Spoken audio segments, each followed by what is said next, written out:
I'm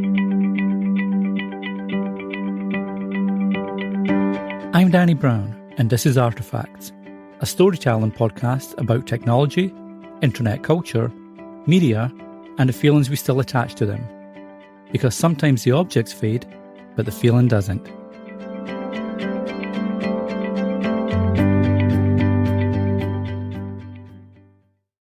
There used to be an art to making someone a burned CD, not just throwing songs together, but curating and sequencing, and thinking carefully about track order, like your emotional credibility depended on it. And maybe it did, because a burned CD wasn't just music, it was effort. It said, I spent time thinking about what you might feel like listening to this.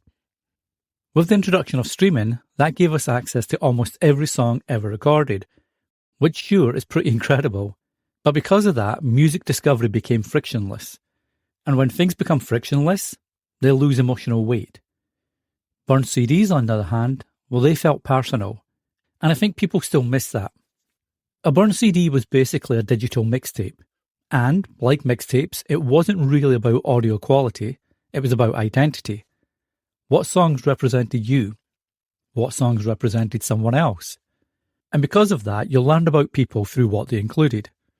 Not a playlist generated by an algorithm, but an actual choice. And because blank CDs weren't infinite, every track mattered. You couldn't just dump hundreds of songs into a playlist and call it a day.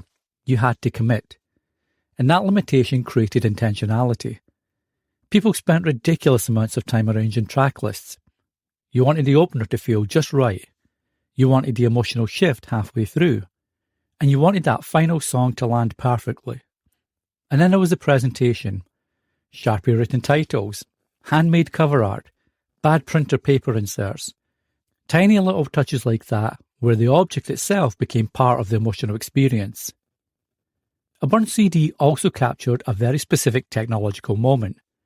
That weird overlap between analog emotion and digital possibility. Because suddenly, people could download songs online, build their own collections, customize their own albums, and create their own emotional soundtracks, which at the time was really revolutionary. Music stopped feeling completely controlled by labels, radio stations, and retail shelves and became portable, personal, and editable. And maybe that's why people remember that era so vividly. It felt like technology empowering creativity instead of organising behaviour. And what that does is it changes emotional attachment. Finding music used to take work. You heard about bands from friends, magazines, message boards, music channels, or a friend's suspiciously overstuffed CD binder. Discovery felt personal, and when you finally found a song you loved, it felt earned. And now? Well, now an algorithm can recommend 100 songs before breakfast. And sure, it's convenient, but convenience changes emotional texture. People remember downloading songs off Napster and LimeWire not because those platforms were amazing, but because the process itself became part of the memory. And if you did this, you'll remember waiting 20 minutes for a song to finish downloading, then discovering the file was mislabeled and accidentally downloading a live version recorded through what sounded like a microwave, risking your entire family computer for one blurry MP3. It was chaotic, but weirdly exciting. And when you finally burned the finished mix onto a CD, that felt tangible, finished, like something you made. A burned CD also said something emotionally important. It said, I know you, or at least, I'm trying to. Music became communication. You gave somebody a mix because you wanted them to understand your personality, your heartbreak, your excitement, your weird taste in obscure bands, and because creating a CD took effort, the gesture itself mattered. And while modern playlists technically do the same thing, they don't quite feel the same. Because physical objects create memory anchors. You remember where you got a burned CD. You remember the handwriting, the scratches on the disc, the awkward song choices, and that moment that somebody handed it to you. The object stored emotion. And maybe that's what people are really nostalgic for. Not obsolete technology, but evidence that somebody cared enough to make something specifically for them. A burned CD said something streaming playlists usually don't. It said, I thought about you long enough to make this.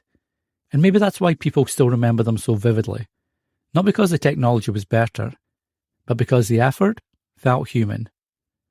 I'm Danny Brown, and this is Artifacts.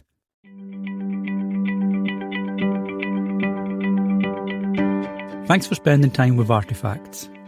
If this episode reminded you of a memory, a feeling, or a piece of the internet you thought had disappeared, you can find more episodes wherever you listen to podcasts or watch the video version on Apple Podcasts, YouTube, and Spotify. And if you'd like to support the show, visit the website for ways to help keep Artifacts alive. Until next time, take care of the things that matter to you, even the small ones.